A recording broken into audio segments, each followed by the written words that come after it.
Hello friends, welcome to my YouTube channel IAS gateways. इस वीडियो में गुप्ता एंड गुप्ता के इंजीनियरिंग मैकेनिक्स के क्वेश्चन नंबर 71 से लेकर 85 तक डिटेल में कंसेप्ट के साथ डिस्कस करूंगा।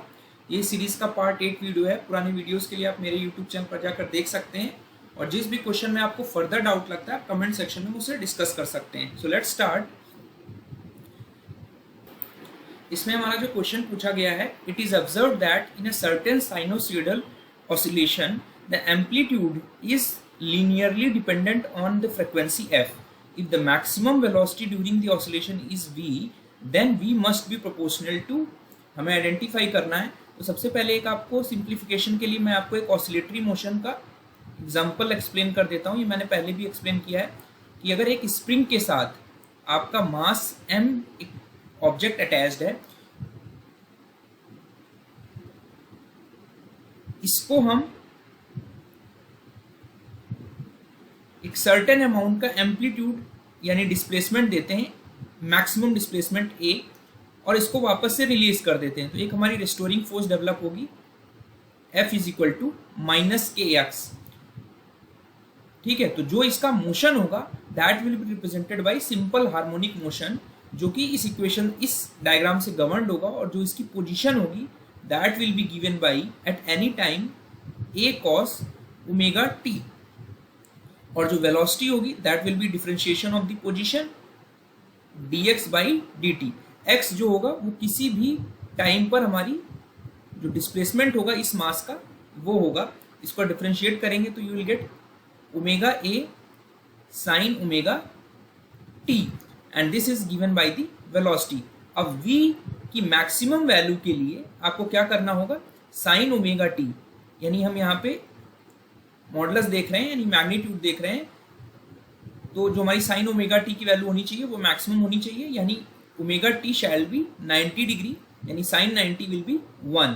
तो हमारे जो मैक्सिमम मैग्नीट्यूड होगा that will be given by omega A, और ओमेगा आपको पता है that is given bye 2 pi F. F is the frequency of the, जो हमारी वेव बन रही है साइनोसॉइडल ऑसिलेशन की, उसकी फ्रिक्वेंसी होगी, and that is inversely proportional to 1 by time period. Omega हमारा क्या हो जाएगा 2 पाई एफ इंटू ए। तो यहां पर पूछा जा रहा है कि अगर हमारी मैक्सिमम वेलोसिटी v है, कैपिटल V है, तो v must be proportional to the जो हमारी फ्रीक्वेंसी ऑफ ऑसिलेशन है उसके प्रोपोर्शनल होगी डायरेक्टली। तो करेक्ट ऑप्शन जो होगा वो ऑप्शन ए होगा।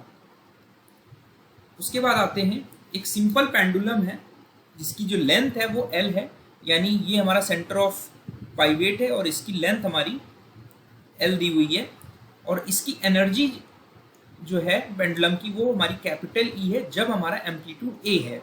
एम्पलीट्यूड A का मतलब जो मैक्सिमम डिस्प्लेसमेंट हो सकता है फ्रॉम इट्स मीन पोजीशन। हमारी पेंडुलम की जो मीन पोजीशन है वो ये मीन पोजीशन है, this is the mean position of the pendulum. ठीक है, और यहाँ से जो हमारा डिस्प्लेसमेंट हो रहा है किसी भी डायरेक्शन में वो हमारा x से रिप्रेजेंट कर रहे हैं, और जो मैक्सिमम डिस्प्लेसमेंट पॉसिबल है वो हमारा A है। तो जब हमारा x इक्वल टू a है तो टोटल एनर्जी ऑफ पेंडुलम जो है, यानी इस पोजीशन पे जो हमारी एनर्जी होगी वो हमारी total energy is E, capital E। तो ये हमारी टोटल काइनेटिक एनर्जी के बराबर होगी प्लस पोटेंशियल एनर्जी के बराबर होगी। पिछले वीडियो में मैंने आपको एक्सप्लेन किया था कि हमारा जैसे जैसे डिस्प्लेसमेंट मीन पोजीशन से होगा, ठीक है, तो हमारी क्या होगी, जो पोटेंशियल एनर्जी होगी वो बढ़ती जाएगी, और जब एम्पलीट्यूड हमारा मैक्सिमम होगा तो हमारी पोटेंशियल एनर्जी मैक्सिमम होगी, यानी this value will B maximum for amplitude. जो डिस्प्लेसमेंट होगा वो मैक्सिमम एम्पलीट्यूड के बराबर होगा, और काइनेटिक एनर्जी आप देखोगे कि जैसे जा रही है, ब्लू कलर से आपको दिखा रहे हैं, तो ये वैल्यू हमारी मीन पोजीशन पे हमारी मैक्सिमम है, which is given by half omega square a square minus X square, और एट एनी डिस्प्लेसमेंट x, तो x इक्वल टू आप 0 रखोगे तो यहाँ पर आपकी मैक्सिमम काइनेटिक एनर्जी आ जाएगी, और जैसे जैसे आपका जो मैक्सिमम एम्पलीट्यूड जो होगा वो a के बराबर होगा तो काइनेटिक एनर्जी जो होगी वो 0 हो जाएगी। तो टोटल काइनेटिक एनर्जी और पोटेंशियल एनर्जी जो होगी जब हमारा displacement x equal to a होगा, तो this value will be half m omega square a square. ये आप याद रखोगे क्योंकि इसकी ही ज़रूरत आपको पड़ेगी हर जगह। तो this value is the constant value, मतलब अगर ये मीन पोजीशन से पार्टिकल किसी भी पोजीशन पे होगा तो कंजर्वेशन ऑफ एनर्जी का प्रिंसिपल लगा के ये टोटल एनर्जी जो होगी पेंडुलम की किसी भी पोजीशन पे एट डिस्प्लेसमेंट, कोई भी डिस्प्लेसमेंट होगा वो हमारी कांस्टेंट होगी। तो यहाँ पर बोला जा रहा है कि अगर हम एम्पलीट्यूड, जो मैक्सिमम एम्पलीट्यूड पॉसिबल था उसको हम डबल कर दें, यानी ए को हम 2a से रिप्लेस कर दें, तो ये हमारा टोटल एनर्जी है it is directly proportional to a square.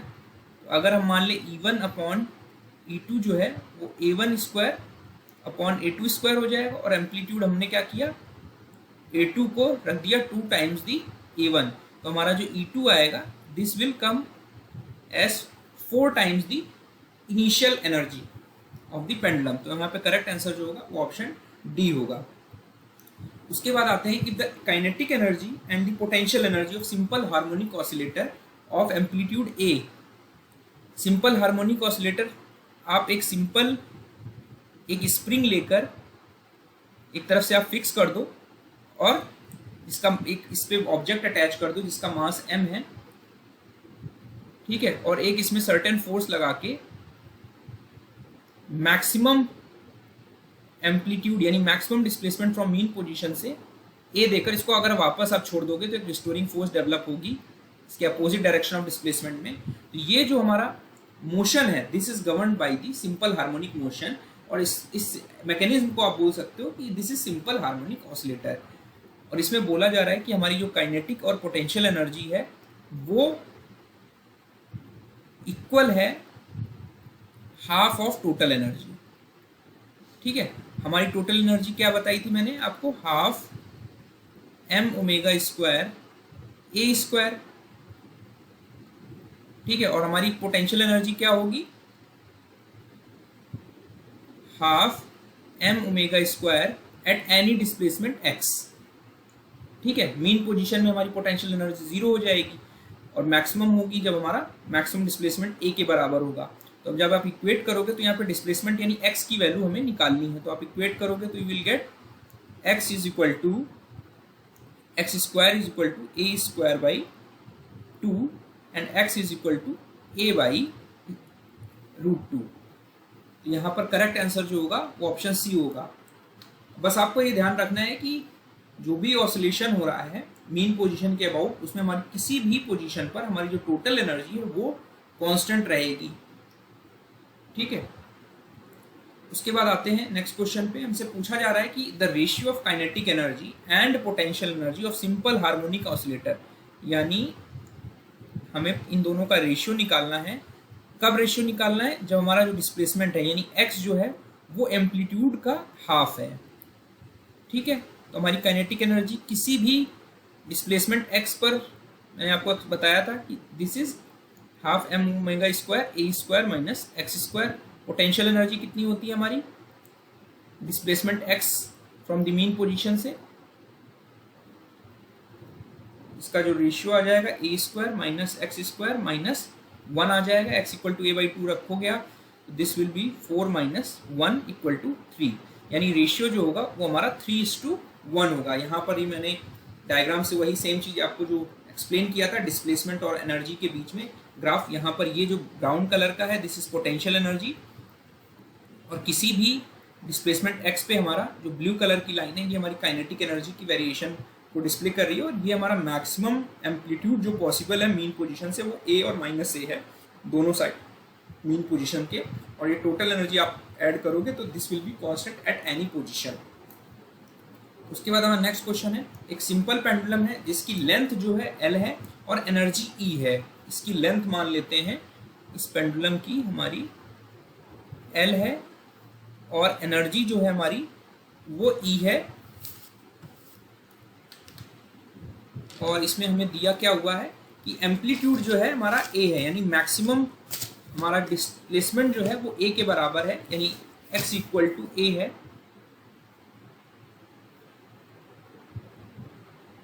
जब हमारी एनर्जी E है तो टोटल एनर्जी हमारी क्या होगी, half m omega square a square.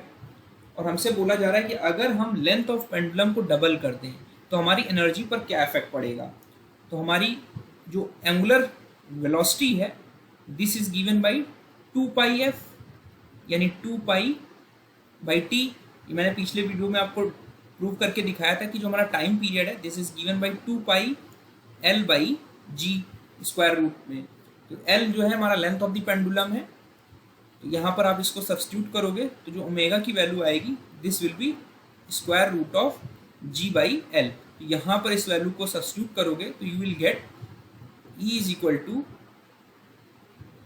Half mg/L into a square.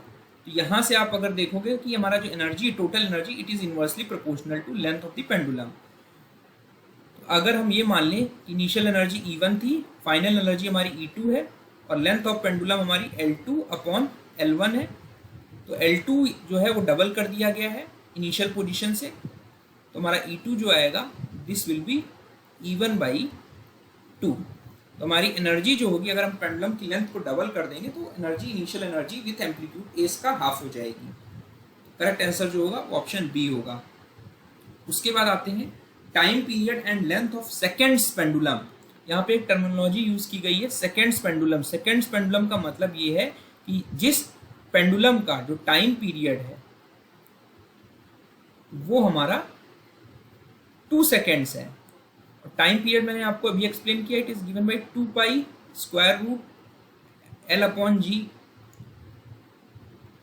ठीक है, तो लेंथ ऑफ पेंडुलम आपका कितना हो जाएगा, आप इसको अरेंज करेंगे तो इट विल बी GT²/4π²। यहाँ पर पाई की वैल्यू आप रख देंगे और g की वैल्यू 9.8 मीटर पर सेकंड स्क्वायर रखेंगे, तो आपकी जो लेंथ ऑफ पेंडुलम निकल के आएगी दैट विल बी 99.39 सेंटीमीटर आएगी, यानी लगभग 1 मीटर के बराबर होगी। यानी जिस पेंडुलम का टाइम पीरियड 2 सेकेंड्स है, जिसको हम सेकेंड्स पेंडुलम बोल रहे हैं, उसकी जो लेंथ है वो हमारी लगभग 1 मीटर के बराबर होगी और उसका टाइम पीरियड जो होगा ऑसिलेशन का वो 2 सेकेंड्स होगा। टाइम पीरियड का मतलब है कि जो हमारा पार्टिकल मोशन कर रहा है इनिशियल पोजीशन से एक complete cycle of vibration, yes complete cycle of oscillation, यानी यहाँ से पार्टिकल ट्रैवल कर रहा है, इसकी मेन पोजीशन ये है, इक्विलिब्रियम पोजीशन से हमारा डिस्प्लेसमेंट हो रहा है, मैक्सिमम एम्पलीट्यूड पहुंच रहा है ए के बराबर, वापस से पार्टिकल अपनी इक्विलिब्रियम पोजीशन पे आ रहा है। तो ये यहां से लेकर इस पोजीशन तक पहुंचने के लिए जो टाइम लग रहा है this is called time period, एक साइकिल कंप्लीट करने के लिए, तो वो हमारा 2 सेकेंड होगा, तो वो हमारी सेकेंड पेंडुलम कहलाएगी। तो यहाँ पर जो करेक्ट आंसर होगा वो ऑप्शन सी होगा। इसके बाद आते हैं नेक्स्ट क्वेश्चन पे। एक हमारा इलास्टिक स्ट्रिंग है जिसकी जो नेचुरल लेंथ है वो L है। ठीक है, यहाँ पर मान लेते हैं कि this is the elastic string जिसकी जो लेंथ है, नॉर्मल लेंथ जो है वो हमारी L है और इस पर एक मास लटका हुआ है M, ऑब्जेक्ट का मास M है और इसका जो मॉडुलस है, एक तरह से आप इसको जो K वैल्यू आप जिसको कहते हो स्टिफनेस ऑफ स्प्रिंग, वो हमारी लैम्डा दी हुई है और particle is pulled down a vertical distance through a distance x। इसको आपने x डिस्प्लेसमेंट देके एक फोर्स लगाया और डिस्प्लेसमेंट यानी इसकी जो पोजीशन आपने खींची वो यहाँ पर आ गई और इसके बाद आपने इसको होल्ड करके रखा और वापस छोड़ दिया, तो होगा कि एक रिस्टोरिंग फोर्स हमारी जनरेट होगी which is given by kx यानी lambda x in the opposite direction of displacement. तो ये जो पार्टिकल का मोशन होगा this will be govern by simple harmonic motion, जैसा कि मैंने आपको एक्सप्लेन किया था। अगर इसमें हम जब इसको हम एक्सटेंड कर रहे हैं, इस पार्टिकल को अगर हमें किसी विस्कस फ्लूइड में रखते हैं और इसको उसके बाद छोड़ें डिस्प्लेसमेंट x करने के बाद, तो जो रेस्टोरिंग फोर्स डेवलप हो रही है ये विस्कस मीडियम में होने की वजह से जो हमारा साइनोसॉइडल ऑसिलेशन होगा, तो धीरे धीरे हमारा जो डिस्टेंस कांस्टेंट ट्रैवल कर रहा था मोशन के दौरान वो हमारा कम होता जाएगा। ठीक है, तो इसको बोलते हैं आपका डैम्प्ड ऑसिलेशन। तो जो एम्पलीट्यूड है over a period of time, अगर आप थोड़ा सा इमेजिन करोगे, बिकॉज विस्कस फ्लूइड है तो आपको रेजिस्टेंस मिलेगा, तो जो एम्पलीट्यूड है डिस्प्लेसमेंट जिसे आप कह रहे हो वो हमारा टाइम के साथ डिक्रीज करेगा। इसी वजह से ये मोशन जो होगा, अगर इसी स्प्रिंग सिस्टम जिसमें मास m अटैच था उसको विस्कस फ्लूइड में रख दो तो वो हमारा डैम्प्ड ऑसिलेटरी मोशन कहलाएगा, जिसमें हमारा टाइम के साथ जो हमारे एम्पलीट्यूड्स हैं वो रिड्यूस होते जा रहे हैं, बिकॉज वहाँ पे एक विस्कस फोर्सेस भी प्रिडोमिनेट कर रही हैं, जहाँ पे एम्पलीट्यूड का जो मैग्नीट्यूड है वो रिड्यूस होता जा रहा है। तो उस केस में हमारा damped oscillatory motion is the correct answer. तो यहाँ पर हमारा करेक्ट आंसर होगा ए, बिकॉज यहाँ पर कोई भी हमने रेजिस्टेंस कंसीडर नहीं किया है, ठीक है। यहाँ पे सिर्फ it is hanging freely under the gravity बोल रहा है, तो हमारा विंड रेजिस्टेंस या other resistances have been neglected. इसकी वजह से जो हमारा पार्टिकल का डिस्प्लेसमेंट है वो हमारा जो भी साइकिल होगी सिंपल हार्मोनिक मोशन की वो हमारी कांस्टेंट बनी रहेगी। उसके बाद आते हैं, एक पार्टिकल है जो सिंपल हार्मोनिक मोशन कर रहा है इन अ लाइन 1 मीटर लॉन्ग, यानी अगर हम एक इक्विलिब्रियम लाइन ले लें और इस लाइन के अलोंग हमारा सिंपल हार्मोनिक मोशन कर रहा है, तो हमारी जो मेन पोजीशन होगी पार्टिकल की वो ये होगी, उसका जो सेंटर होगा, यानी ये अगर हमारा 1 मीटर था तो हमारा जो पार्टिकल है उसकी जो मेन पोजीशन होगी वो ये होगी, और इसके अबाउट हमारा सिंपल हार्मोनिक मोशन कर रहा है वो, ठीक है। तो ये हमारा जो डिस्प्लेसमेंट है, this is the maximum displacement from the mean position, जिसे आप एम्पलीट्यूड बोलोगे। तो यहाँ से पार्टिकल को यहाँ तक आने में जो डिस्प्लेसमेंट करना पड़ रहा है वो हमारा एम्पलीट्यूड ए के बराबर हो गया, यानी this is half of the length of the line, यानी 1/2, यानी जो एम्पलीट्यूड होगा इस सिंपल हार्मोनिक मोशन के लिए वो हमारा, यानी this amplitude is 1 metre, 1 metre by 2, ठीक है। तो इसको अगर आप, ये जो लाइन मैंने दिखाई हुई है, तो इसको आप इस तरह कह सकते हो कि ये जो लाइन है this is the line of, जिस लाइन के अबाउट सिंपल हार्मोनिक मोशन हो रहा है, ठीक है। इसमें ये जो डिस्टेंस है ये एम्पलीट्यूड है 1/2 और 1/2, ठीक है। और यहाँ पर टाइम पीरियड जो है कंप्लीट ऑसिलेशन के लिए, कंप्लीट वाइब्रेशन के लिए 1 सेकेंड है, यानी ये पार्टिकल यहाँ से चला, यहाँ पर गया और वापस इस पोजीशन पे आया, तो कंप्लीट साइकिल ऑफ जो मोशन है, जिसे आप वाइब्रेशन भी बोल रहे हैं, 1 crest and 1 trough, this is the crest and 1 trough, एक साइकिल ऑफ मोशन में ये इन्वॉल्व है। तो टाइम पीरियड जो लग रहा है वो हमारा 1 सेकेंड है। टाइम पीरियड ऑफ सेकेंड हमारा कितना था, 2π√L/g, और हमें मैक्सिमम वेलोसिटी जो पूछी गई है, ये हमने देखा था कि जो मैक्सिमम वेलोसिटी है वो हमारा, इसका जो मैग्नीट्यूड है वो हमारा ओमेगा ए होता है। Omega A is given by 2π/t और A is the amplitude. Time period हमारा कितना दे रखा है, 1 सेकेंड, और एम्पलीट्यूड जो है हमारा 1/2 मीटर है। तो आपका पाई मीटर पर सेकेंड जो आएगी वो वेलोसिटी हो जाएगी, यानी 3.14 मीटर पर second with the velocity of the particle, जो इस 1 मीटर लाइन के अबाउट हमारी सिंपल हार्मोनिक मोशन कर रही है जो पार्टिकल। तो करेक्ट आंसर जो होगा ऑप्शन सी होगा। उसके बाद हमारा नेक्स्ट क्वेश्चन है, potential energy of a particle falling through a straight shaft drilling through the earth. एक हमने शैफ्ट अर्थ के थ्रू बनाया और एक पार्टिकल उस पर फॉल कर रहा है फ्रीली, ठीक है। तो हमारा जो पोटेंशियल एनर्जी होगी वो उसकी dependency radius of distance of the particle from the centre of अर्थ पे डिटरमाइन करना है। तो इसके कंसेप्ट को समझने के लिए मैंने क्या किया है, यहाँ पर एक अर्थ लिया जिसका रेडियस हमने माना RE, ठीक है, और एक हमारा पार्टिकल है जिसका मास जो है वो स्मॉल m है और अर्थ का जो मास है वो कैपिटल M है, ठीक है। और ये हमारा सेंटर है अर्थ का, ठीक है। जब ये पार्टिकल डिस्टेंस RE पे है तो हमने एक थ्योरी पढ़ी है कि इन दोनों के बीच में ड्यू टू ग्रेविटेशनल पुल जो हमारा फोर्स इन दोनों पार्टिकल के बीच में एक्सर्ट करेगा वो होगा हमारा कैपिटल G स्मॉल m, और m जो है वो टोटल मास ऑफ अर्थ है डिवाइडेड बाई जो इस सेंटर ऑफ से, बिकॉज इस अर्थ का सेंटर ऑफ मास यहाँ पर है और इसका रेडियस ऑफ अर्थ जो है वो RE है, यानी इन दोनों के बीच में जो दूरी होगी उस समय जब इनिशियली हमारा सरफेस पर है हमारा कोई पार्टिकल m मास का, तो वो रेडियस r है, जिसको आप जनरली 6378 किलोमीटर्स लेते हैं। हम ये एज्यूम कर रहे हैं कि अर्थ की जो डेंसिटी है वो कांस्टेंट है। फिर हमने क्या किया, इस पार्टिकल को हमें अर्थ के थ्रू ट्रैवल कराना है। इस समय हमारी पार्टिकल की जो टोटल एनर्जी होगी वो पोटेंशियल एनर्जी होगी। अब जब एक शैफ्ट हमने अर्थ के थ्रू बनाया, ये हमने एक शैफ्ट बनाया है, तो हमारा पार्टिकल क्या करेगा, एक्सेलरेट करेगा toward the centre of the earth. ठीक है, तो जो फोर्स, बिकॉज एक्सेलरेशन की वजह से जो हमारा नेट फोर्स एक्ट करेगा in the direction of toward the centre of अर्थ, ठीक है, वो हमें इक्वेशन डिटरमाइन करनी है। तो हम उसके लिए क्या करेंगे, एक स्मॉल मास का पार्टिकल m डैश, ये हमारा m पार्टिकल है, और हमने जो उसकी दूरी ले सेंटर ऑफ अर्थ से वो मान लेते हैं कि स्मॉल r है, और उस समय जो हमारी फोर्स एक्ट कर रही है वो f डैश है।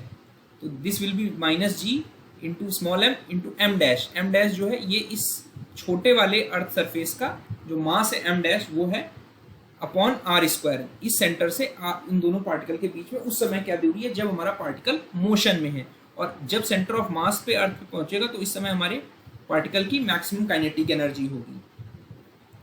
ठीक है, अब बिकॉज हमने ये अज्यूम किया है कि हमारा डेंसिटी दोनों इक्वल है अर्थ सरफेस की, तो हमारा rho equal to rho dash हो जाएगा। तो rho is equal to m by V, और m डैश हमारा जो छोटा सेंटर वाला पोर्शन है अर्थ का वो m डैश, और उसकी वॉल्यूम, इसको आप इक्वेट करोगे, यहाँ पर हमारी वॉल्यूम 4/3 बिकॉज स्फेयर है, 4/3 pi R E cube, 4/3 pi R small R cube. तो यहाँ पर m डैश की वैल्यू आ जाएगी small R cube upon capital R E, यानी रेडियस ऑफ अर्थ का क्यूब। और वापस से आप इस इक्वेशन को यहाँ पर सब्स्टिट्यूट कर देंगे तो f डैश की वैल्यू आ जाएगी -g6m into M R cube upon R square. तो ये आपकी इक्वेशन बन जाएगी -g into M into capital M upon R E cube into R. तो यहाँ आप देखोगे कि this is some kind of constant value for a particle of mass m। इसको आप मान सकते हैं k। तो और r इज द मीन, जिस पोजीशन पे है पार्टिकल जब वो मोशन कर रहा है उसकी दूरी जो है वो सेंटर ऑफ अर्थ है, यानी एक तरीके से ये डिस्प्लेसमेंट है with respect to centre of earth. तो आपने क्या किया कि जब पार्टिकल फॉल कर रहा था थ्रू द अर्थ सरफेस, तो उसमें जो फोर्स एक्ट कर रही थी वो it can be represented in the form of equation F is equal to -kr, जो कि हमारा सिंपल हार्मोनिक मोशन की इक्वेशन, जब रिस्टोरिंग फोर्स एक्ट करती है तो वहां पर भी ये फोर्स एक्ट करती है। तो इसका मतलब ये हुआ कोई भी पार्टिकल जब अर्थ सरफेस के अंदर जा रहा है थ्रू वर्टिकल शैफ्ट जो हमने ड्रिल की है, तो वो हमारा जो मोशन है, इस पार्टिकल का motion is represented by simple harmonic motion, जिसके लिए हमारी जो पोटेंशियल एनर्जी होगी वो होती है हमारी half m omega square x square, किसी भी डिस्प्लेसमेंट x पर। तो यहाँ पर इस पोजीशन से हमारी जो डिस्प्लेसमेंट थी वो r स्क्वायर थी, तो हमारी पोटेंशियल एनर्जी जो होगी half m square r square होगी जब हमारा पार्टिकल m यहाँ पर होगा। ठीक है, और हमारी काइनेटिक एनर्जी जो होगी, जो सिंपल हार्मोनिक मोशन में होती है, वही होगी। तो r is the distance of the particle from the centre of the earth. तो हमारा जो पोटेंशियल एनर्जी होगी वो करेक्ट आंसर होगा उसका ऑप्शन सी। उसके बाद हमारा नेक्स्ट क्वेश्चन है, यहाँ पे हमसे पूछा जा रहा है कि जूल जो है वो हमारी किसकी यूनिट है। तो जूल हमारी वर्क की यूनिट है, और वर्क का मतलब है कि कितनी फोर्स से हम कितना डिस्प्लेसमेंट कर पा रहे हैं, force into displacement. And force क्या होगा हमारा, mass into acceleration into displacement, और acceleration is change in velocity by unit time. तो यहाँ पर आपकी जो जूल की यूनिट आ जाएगी वो आ जाएगी मास की KG, displacement square is in metres, ये हम SI यूनिट्स में लिख रहे हैं, स्टैंडर्ड यूनिट जो है टाइम इज सेकेंड्स। तो यहाँ पर इसकी जो जूल की यूनिट आएगी ml स्क्वायर T-2 आ जाएगा। m जो है मास यानी केजी में रिप्रेजेंट कर रहा है, length is in metres and second in time in seconds as per SI unit. तो जो आपको ध्यान रखने की जरूरत है कि जूल हमारा वर्क की यूनिट है। उसके बाद हमसे पूछा जा रहा है कि 1 न्यूटन को आपको डाइन्स में कन्वर्ट करना है। तो सबसे पहले आपको एक्सप्लेन कर देता हूँ कि जो न्यूटन है ये हमारी SI यूनिट है फोर्स की, और जो डाइन है हमारी ये हमारी CGS यूनिट ऑफ फोर्स है। CGS यूनिट ऑफ फोर्स का मतलब यहाँ क्या है कि जो हमारी लेंथ है उसको आप सेंटीमीटर्स में लिख रहे हैं, जो आपका वेट है वो आप ग्राम्स में लिख रहे हैं, मास जो है और जो टाइम है वो आप सेकेंड्स में लिख रहे हैं। तो यहाँ पर फोर्स में जो भी पैरामीटर्स हैं, लेंथ, मास और टाइम के, वो आपको सेंटीमीटर्स, ग्राम और सेकेंड्स में लिखने हैं। तो यहाँ पर यही चीज़ मैंने लिखी हुई है कि 1 न्यूटन जो फोर्स है वो आप लिख सकते हो 1 kg मीटर पर सेकेंड स्क्वायर। ये आपको पता है कि 1 न्यूटन की ये यूनिट होती है। तो हमारा 1 डाइन कितने के बराबर होगा? 1 सेंटीमीटर। इसको आप लिख सकते हो MLT माइनस टू। तो मास यहाँ पर हमारा ग्राम में है, तो 1 ग्राम आपने लिख लिया, इंटू लेंथ जो है आपकी सेंटीमीटर में है, टाइम हमारा सेकेंड्स में है, तो ये तो सेम हो गया। तो आप इन दोनों का अगर रेशियो निकालेंगे 1 न्यूटन अपॉन 1 डाइन, तो ये हमारा 1 kg 1 मीटर और 1/s स्क्वायर, यानी सेकेंड का स्क्वायर, यानी 1 सेकेंड का 1/1 सेकेंड का होल स्क्वायर।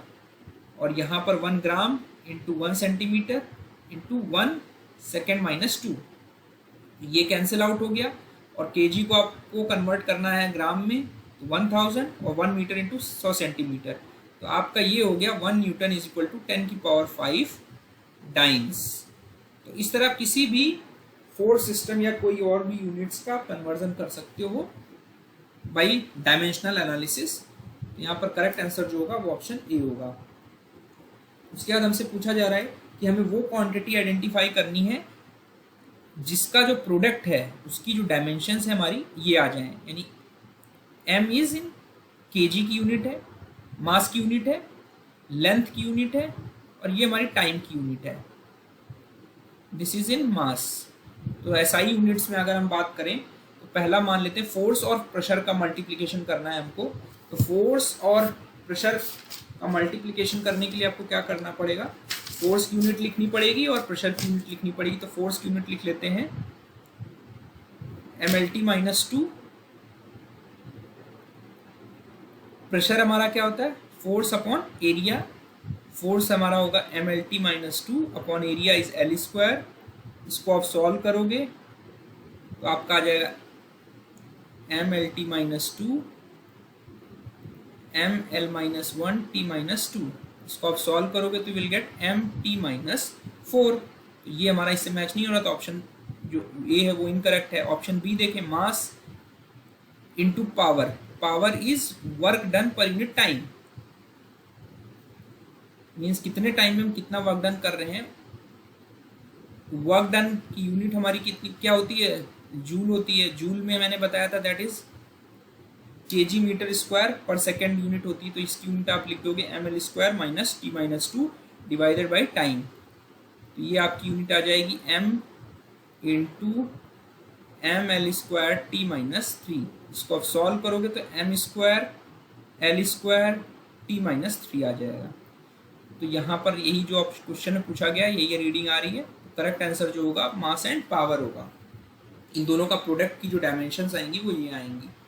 उसके बाद हमारा नेक्स्ट क्वेश्चन है dimensions of gravitational universal constant. ये मैंने आपको अभी भी एक्सप्लेन किया कि दो पार्टिकल्स हैं जिनका मास m1 और m2 है यूनिवर्स में, वो एक दूसरे को अट्रैक्ट करेंगे और जो उनके बीच में दूरी है, सेंटर ऑफ ऑब्जेक्ट्स के बीच में दूरी है वो r है अगर, तो हमारा जो force due to gravitational force होगा उन दोनों के बीच में वो हमारा होगा g into m1 into m2 upon r square, जहाँ पे g जो है कैपिटल G जो है वो ग्रेविटेशनल कांस्टेंट है विच इज़ यूनिवर्सल कांस्टेंट, जिसकी वैल्यूज जो है वो सेम होंगी through out the universe and this is the value, ये आप ध्यान रख सकते हो। और जो अगर हमें डायमेंशंस निकालनी है तो इसको आप लिख सकते हो FR square upon m1 by m2। इसमें डायमेंशंस आप सिंपली रख दोगे MLT माइनस 2, लेंथ का स्क्वायर यहाँ AM स्क्वायर, इसको आप सॉल्व करोगे तो m minus 1 L cube T minus 2 आ जाएगा। तो ये हमारी ग्रेविटेशनल कांस्टेंट की यूनिट्स आ जाएंगी। तो करेक्ट आंसर जो होगा वो ऑप्शन बी होगा। इसके बाद हमसे पूछा जा रहा है कि अगर हम ये माने कि जो हमारा y है वो हमारा फोर्स है, यानी y इज फोर्स और x जो है वो हमारी वेलोसिटी है। देन डायमेंशंस ऑफ, यहाँ पे डबल डिफ्रेंशिएशन किया गया है, तो इसको अगर हम लिख लें डी स्क्वायर, इसको हम मान लेते हैं कि ये हमारा f है और ये हमारी वेलोसिटी है, तो इसको आप लिख सकते हो D square F upon D V square. अगर हम इसको ऐसे लिख लें डी बाई डी वी यानी D F upon D V, तो फोर्स होगा वो हमारा मास इंटू एक्सेलरेशन होगा, और एक्सेलरेशन जो होगा वो हमारा change in velocity per unit time होगा।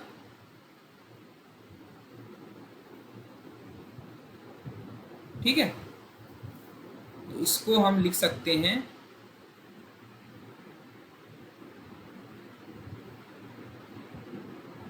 और जो हमारी वेलोसिटी होगी this will B change in distance upon time.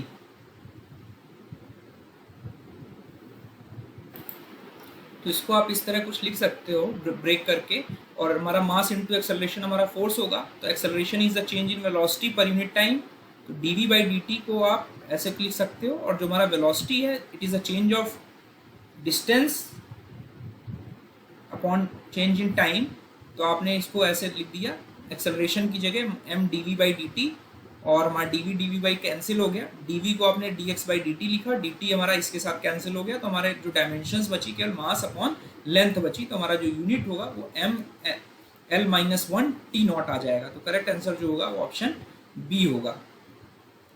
उसके बाद हमारा लास्ट क्वेश्चन है इस वीडियो का, 1 जूल इज इक्वलेंट टू, तो जूल मैंने आपको बताया था कि this is the unit of work done, and work done is the force into displacement, कि कितनी हमें 1 किलोग्राम ऑब्जेक्ट को पुश करने के लिए 1 मीटर डिस्प्लेसमेंट के लिए कितनी एनर्जी लगानी पड़ रही है। यानी अगर हमारा 1 केजी का एक ऑब्जेक्ट है, इसको 1 मीटर डिस्प्लेसमेंट करना है,